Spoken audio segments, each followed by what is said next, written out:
Hey guys, me Nick.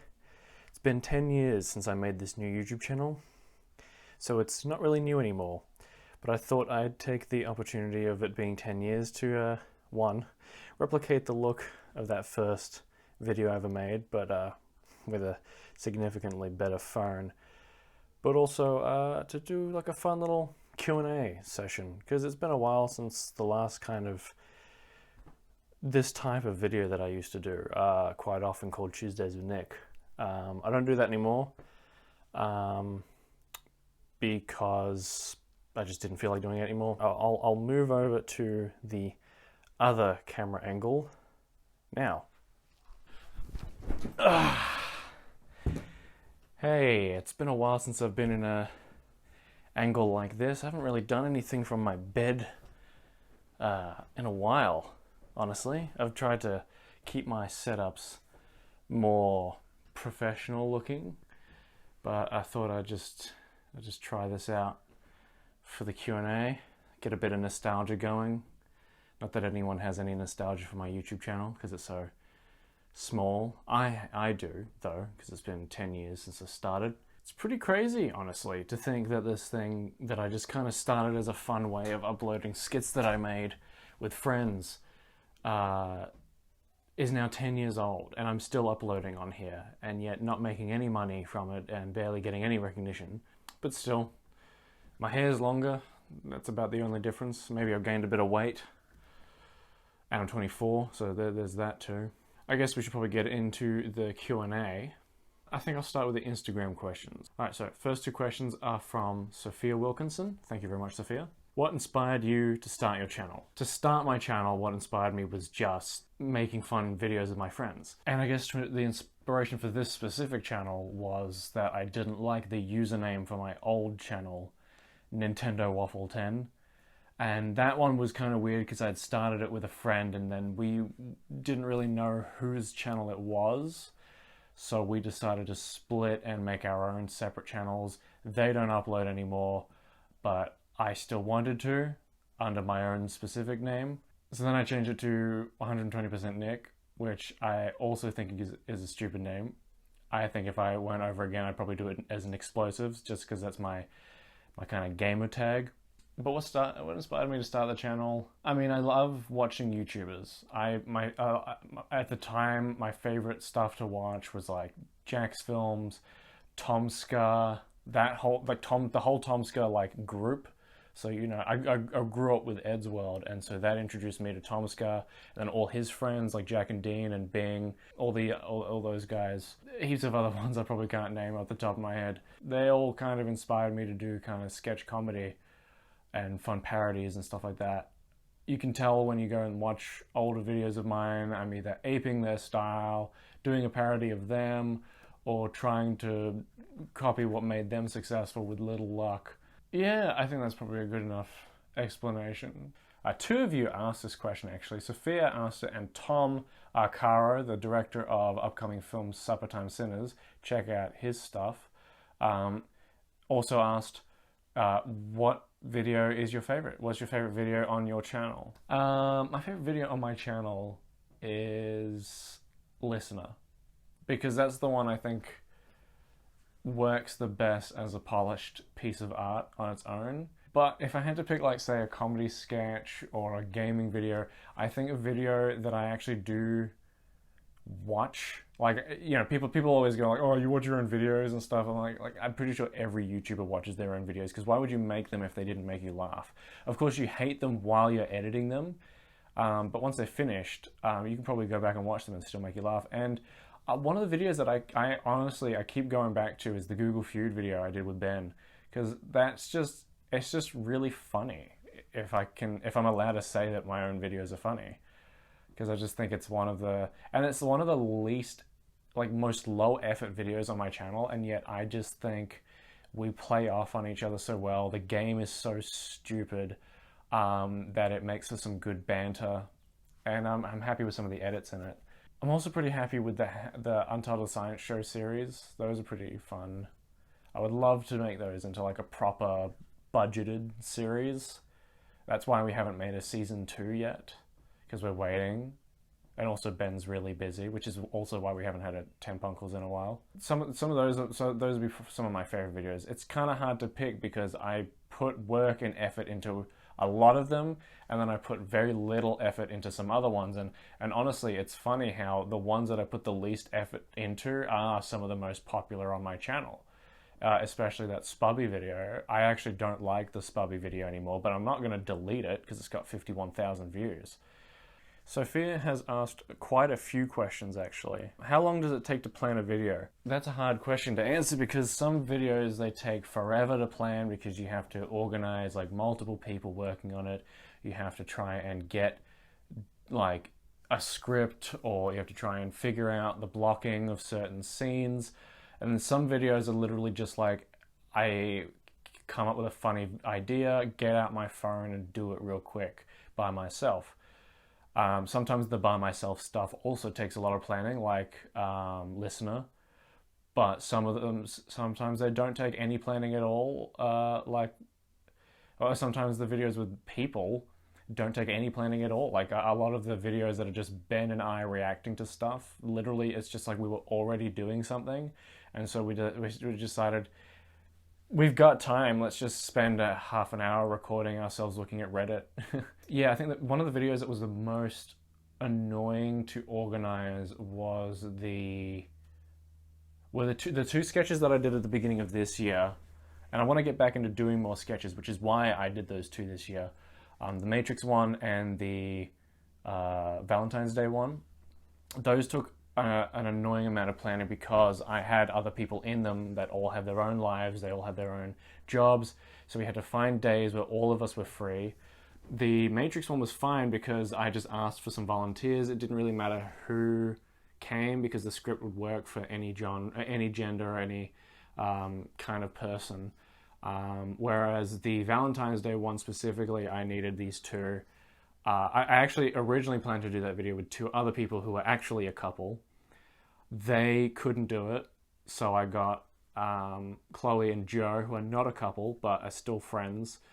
And I think the video ended up being really good regardless of not getting the original cast. So sometimes it doesn't work out how you originally planned it, still you get a good video. And I'm very happy with the Valentine's Day one. And we had a lot of fun recording that too.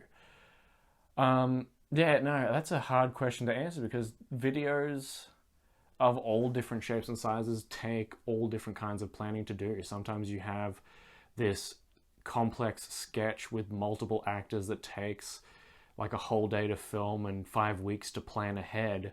And sometimes you have a fun little video that you do in like half an hour that you just whip out immediately and then takes forever to edit because it's so disorganized. That's actually the story with half of the Sketch Bros episodes actually, is that some of them are incredibly last minute and some of them are very like thoroughly planned, and you can kind of tell which ones are which by how smooth the editing is. How old were you when you created your channel? I was 14 when I created this channel. I was 11 when I made my first channel in 2009, Nintendo Waffle 10.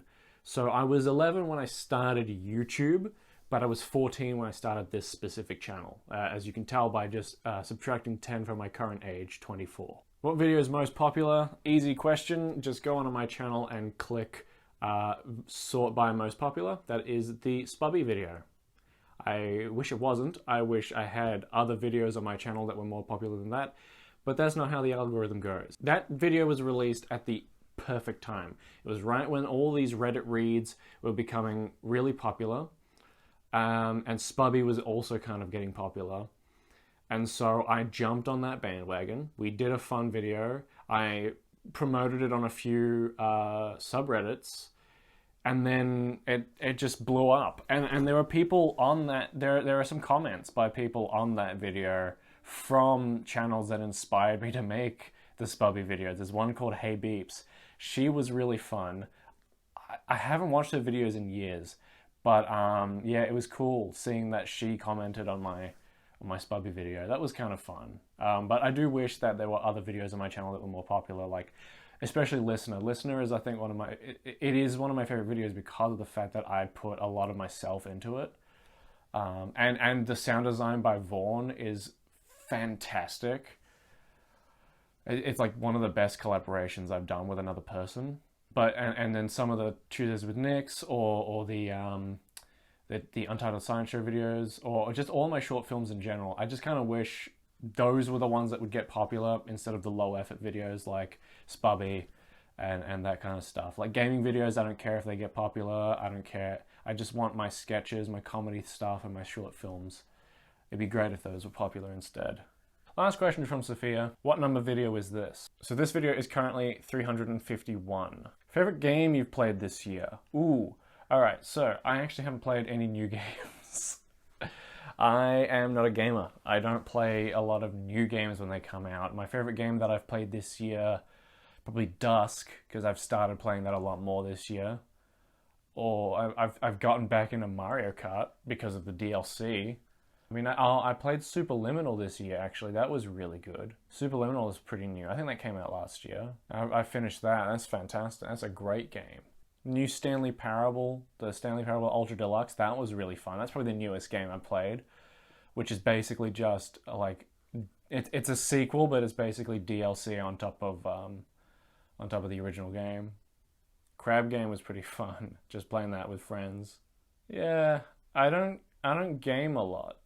I'm not a big gamer. Be Funny Now is pretty fun, but that's only fun if you've got friends to play with, and a lot of my friends are adults that have jobs, so we don't get a lot of time to play, which is one of the biggest reasons I don't make a lot of stuff with friends, just because they're not all content creators like me. They're all people with jobs, so it's hard to get them involved in wanting to make videos. I don't know a lot of content creators in Melbourne. When will they be released? How do you expect to keep getting away with this? What have you been feeding them? And do you like Mario Brother? I do like Mario Brother. I would call myself a certified Mario fanboy. I've played a lot of the Mario games from, like, as a kid, starting. My first Mario game ever was Super Mario 64 DS, which I still have here.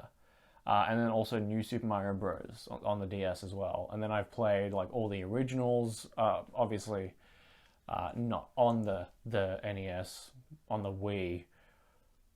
And I've played Odyssey, I've played both Galaxy games are fantastic. Mario Maker is also extremely fun. Yeah, I definitely like Mario Brother. And Zane asks, how did you get your hair so luscious? I think it's genes. I mean, okay, no, it's not just genes, because I have specifically been taking better care of my hair recently. I got it cut like maybe a year and a half ago. So I originally grew it out long. So it's always been long, but I originally grew it out long to donate it, but it wasn't healthy enough. It was too like dry.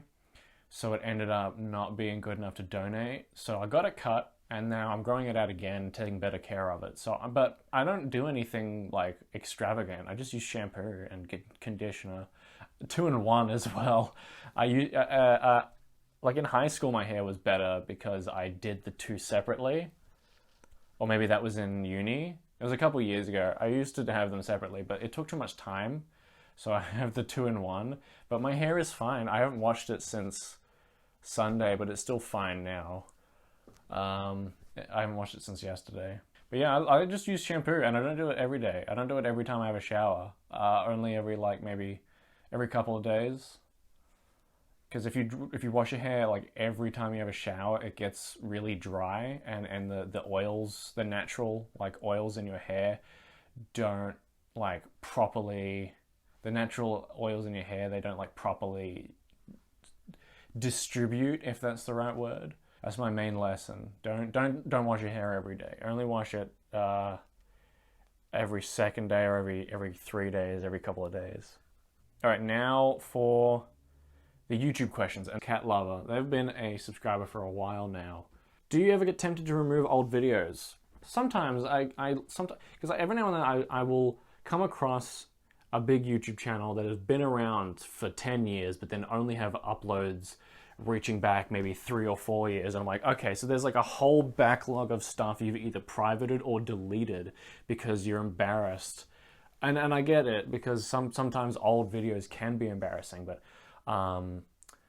I was reassured by Joel Haver. He is one of my favorite YouTubers currently.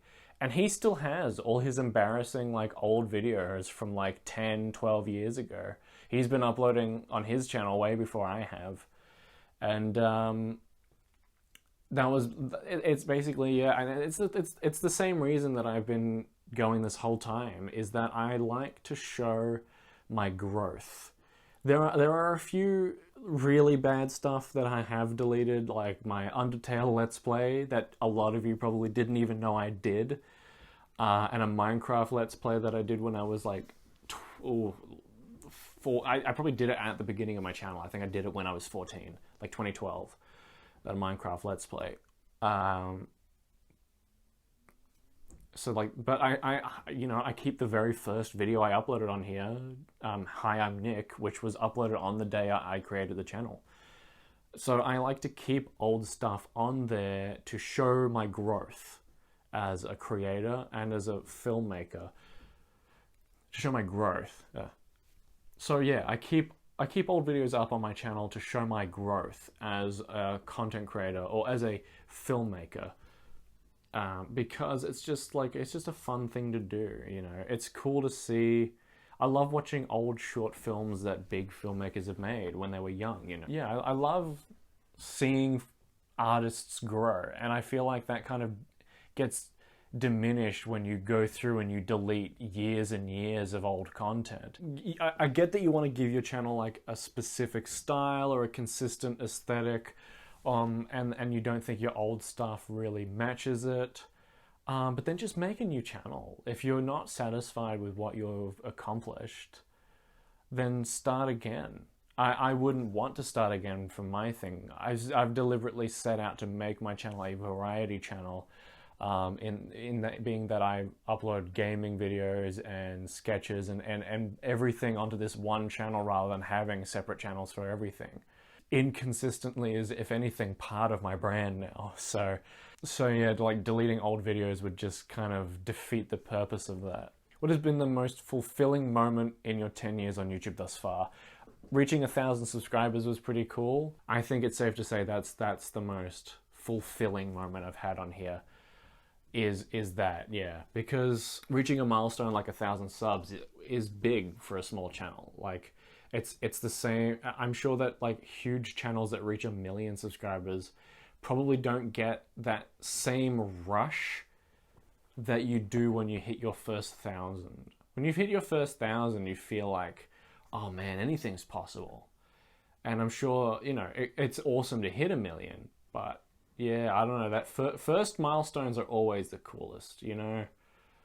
It's cool to say that you've gone and done this thing for this amount of time, but I feel like the first time you hit a milestone is the most satisfying, because it gives you that sense that what you're doing will lead to something. Not that my channel has done anything particularly big since I hit 1,000 subscribers, but that doesn't mean it won't. The hitting of that first milestone is the promise that it will continue to bring joy, or something of that, something like that. I would love, you know, to hit more than 1,000 subs, but my growth is very stagnant. It took me like 7 years or so, maybe 6 years or so, to first hit 1,000, and then I've only once. It was like, you know, first like 6 years, and then a huge jump, and then it's been pretty stagnant again, and very slowly growing, which is better than no growth. How is Susan? Are you talking about Susan Wojcicki or whatever the hell her name is, the person in charge of YouTube? I don't know how she is. I'm sure she's doing perfectly fine with how she's just completely ruining this website. But if you're talking about Susan Sarandon, I hope she's wonderful, because she is a treasure. Vaughn Wagner, the guy who did the sound for Listener, asks, do you have any big plans to grow your YouTube channel, or will you focus on other projects? So when you say other projects, do you mean things like short films or feature films or stuff like that? Because I do plan on uploading those to YouTube, or at least, say, if I make a feature film, uploading like, you know, part of it to YouTube and then have the other part behind a paywall.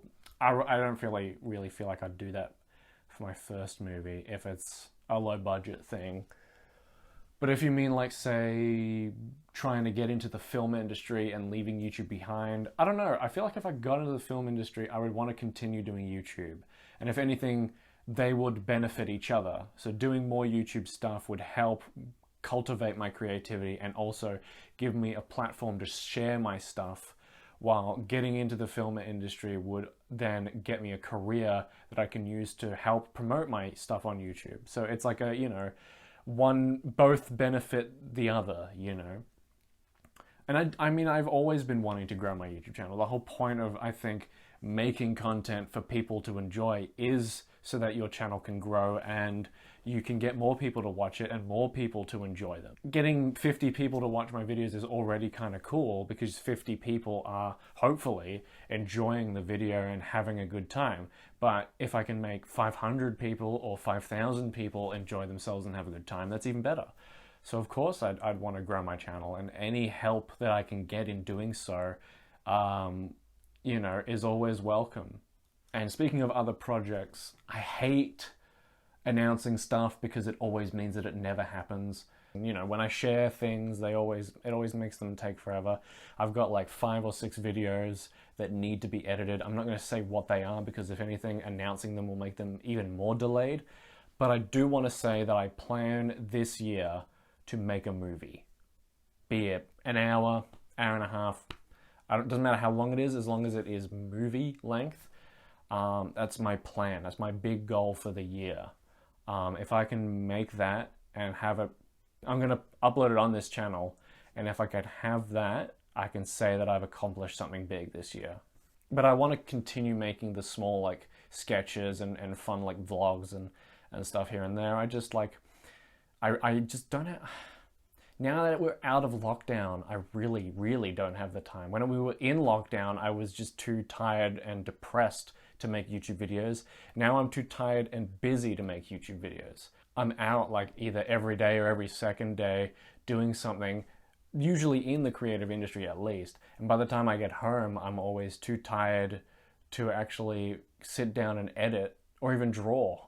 I want that to change. I just need the motivation, which is another reason to grow one's YouTube channel, is so that you have the audience and thus the motivation to continue uploading. Or at least that's the theory. Some people, when they get an audience too big, they just stop uploading entirely. And I hope I don't do that. What originally made you want to start a YouTube channel? Thank you, Dylan. Again, as a kid, I just loved watching stuff online, Pivot stick figure animations, Ed's World, funny Flash cartoons, and then sketch comedy like Jack's Films, Tom Skinner and His Friends. I basically said this already. Originally, I wanted to start a channel and have I wanted to do a cake bomb. I wanted to copy Cake Bomb. I wanted to have my channel. I wanted to have channels for my friends. All my friends would upload their own videos, which is why, a few of my sketches are on Ben's channel. There's like a sketch or two by me that are on Ben's channel. I think we all wanted to do that. We all wanted to have our own kind of media collective that was made up of all our individual channels, and then we would have crossovers and stuff like that.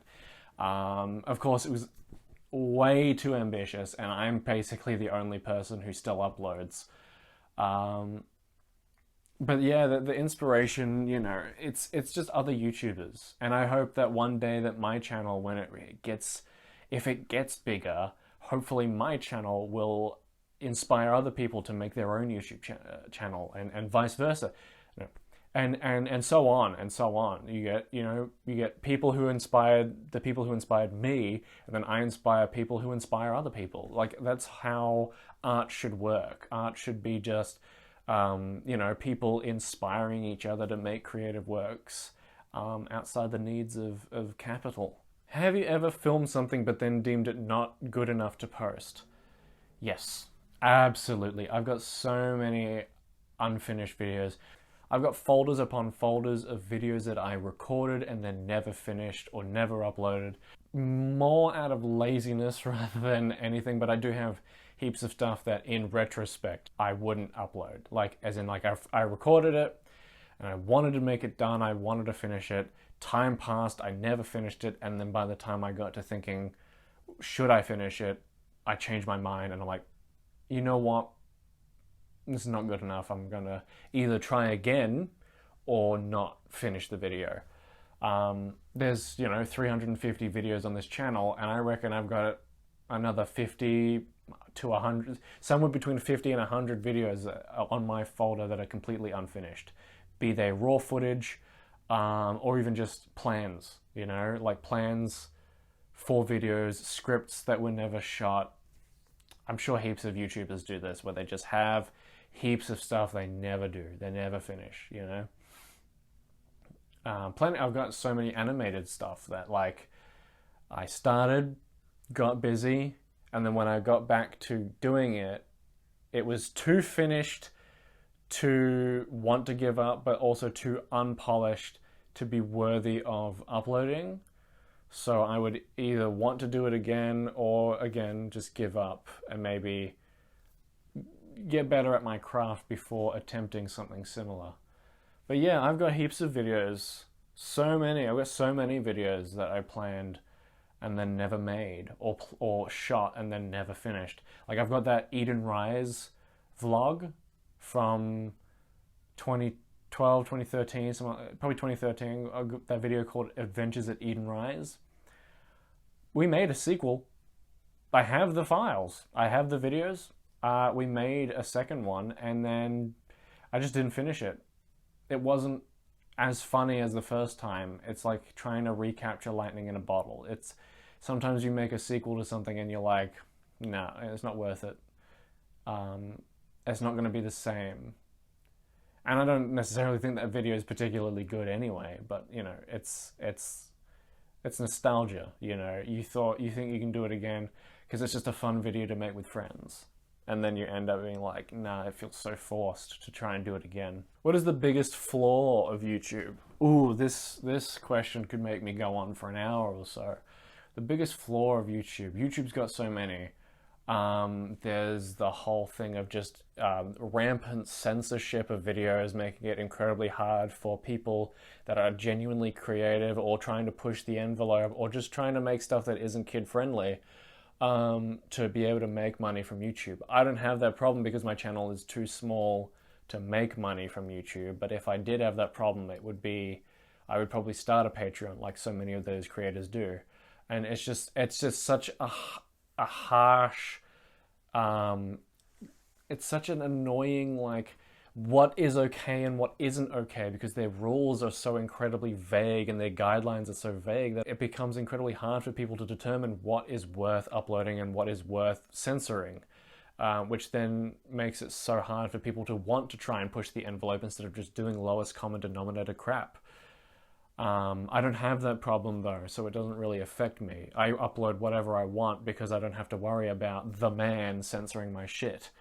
So one problem that I do encounter as a small channel is copyright. YouTube's biggest flaw, I think, at the moment, their biggest flaw at the moment is the rampant censorship and demonetization.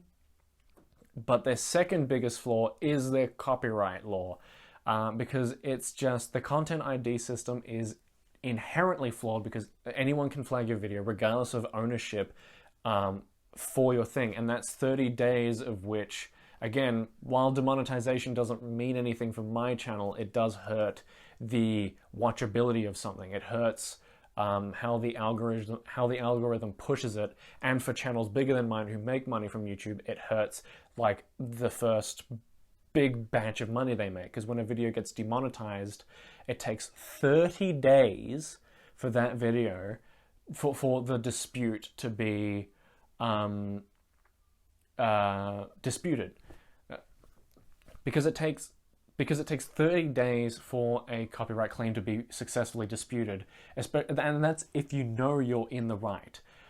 Small channels like myself can often be bullied into submission from big corporations because you used something that could be classified as copyrighted material.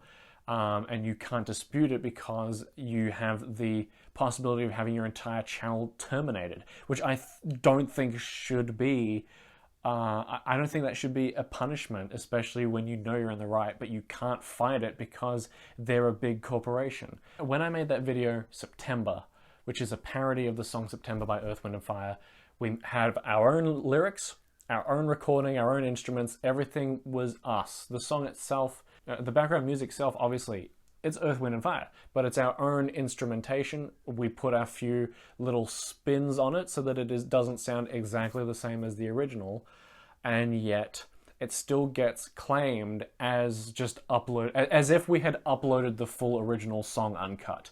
What we did falls under fair use, but I can't dispute that for risk of getting my channel terminated.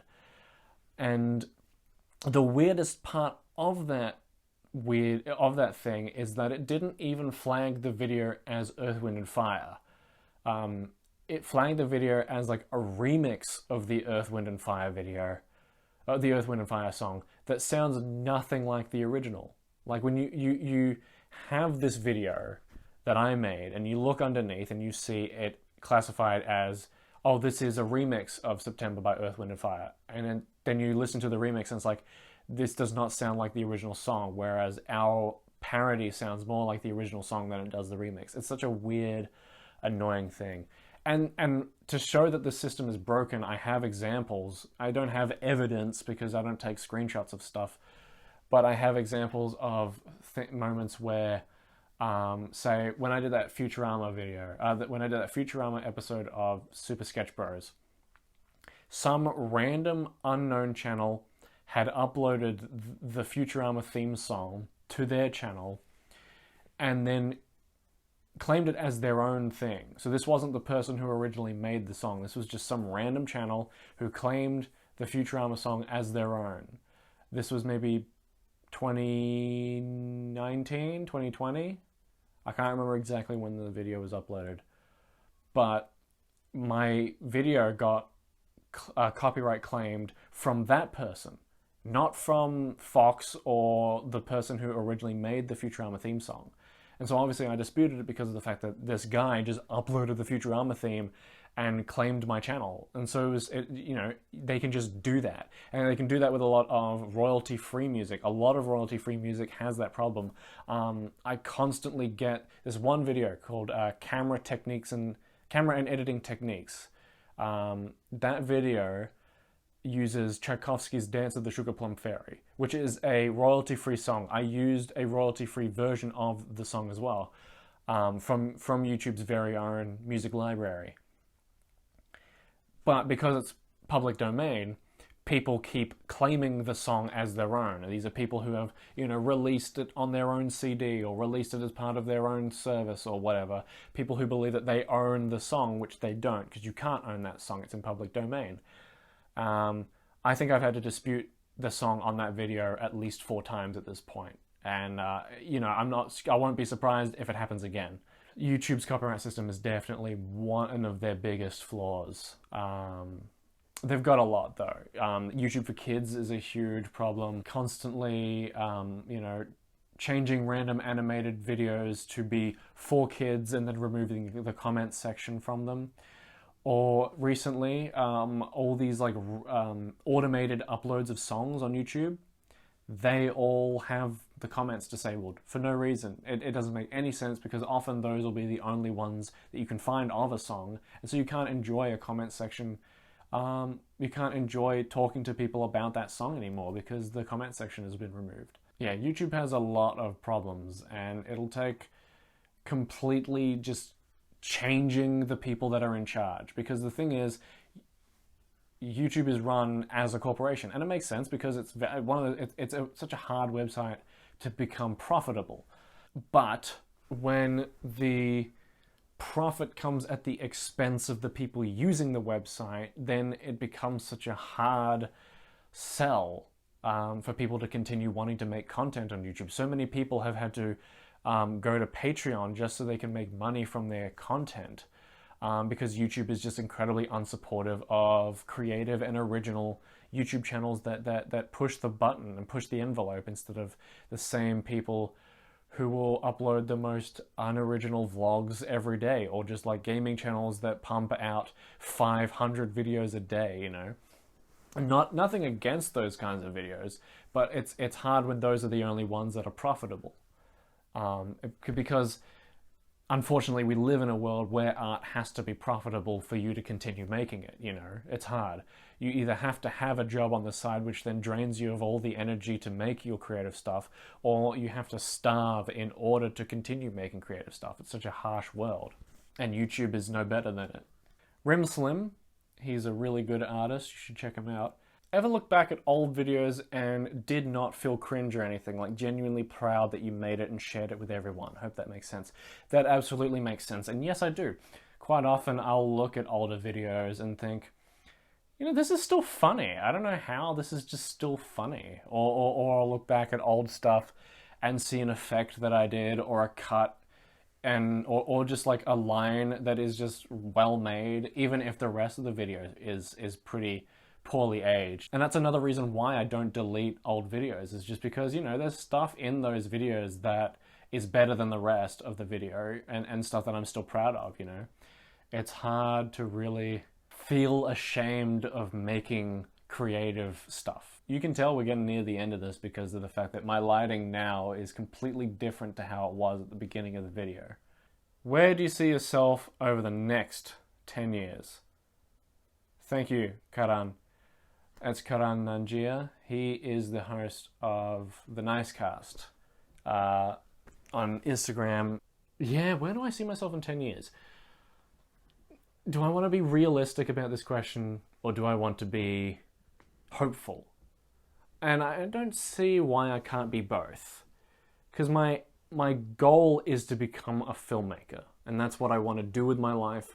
So why shouldn't I think that in 10 years that's what I'll be doing? Like, I see myself in 10 years in production of my next movie. Hopefully it's something cool and not just some run-of-the-mill direct-to-video stuff that'll not entertain anyone but get me a hefty paycheck. I don't know how involved I'll be in YouTube, because YouTube, it's such a speculation that whether or not YouTube will even be a thing in 10 years, whether the internet will be the same as it is now, whether or not filmmaking will even be the same as it is now, with all these changes that the COVID pandemic brought up with streaming and all that. I don't think theaters will be dead in 10 years. So hopefully I'm still making movies that get into theaters. That's the dream. That's my goal. That's what I want to do. I want to be making movies. That's what I want to be doing in 10 years. Hopefully also still making fun little YouTube sketches or video essays or stuff, but who knows, in 10 years maybe I'll be at 2,000 subscribers. That's a depressing thought. Hopefully I'm at more by then. I hope that in 10 years my physical media collection is like triple the size that it is now, if not even bigger, because that'd be sick. I would love to just have like this huge room in my house that the wall is just all like physical media, like a cinema room, and then the wall is just a shelf, big huge bookshelf of DVDs and Blu-rays and 4K and whatever other medium they've got 10 years from now. That'd be cool. Where do I see myself in 10 years? 34 years old. Hopefully I'll have a significant other to share my life with. That'd be cool. I'm fine being alone at the moment, but I'm not lonely because I've got friends. Where do I see myself in 10 years? Happy, hopefully. I just hope what I'm doing in the future will make me now proud of myself, because that's the ultimate goal. You want to make your past you proud of who you've become. That's the ultimate goal of life. Not even just 10 years, 20 years, 30 years, 40 years. Up until the day I die, I just want to make my past self proud of me. And I think that's a good place to end this Q&A session. I'll see you again in 10 years when I do my 20th anniversary Q&A special. Who knows? That one might get even more deep than this one. See you then.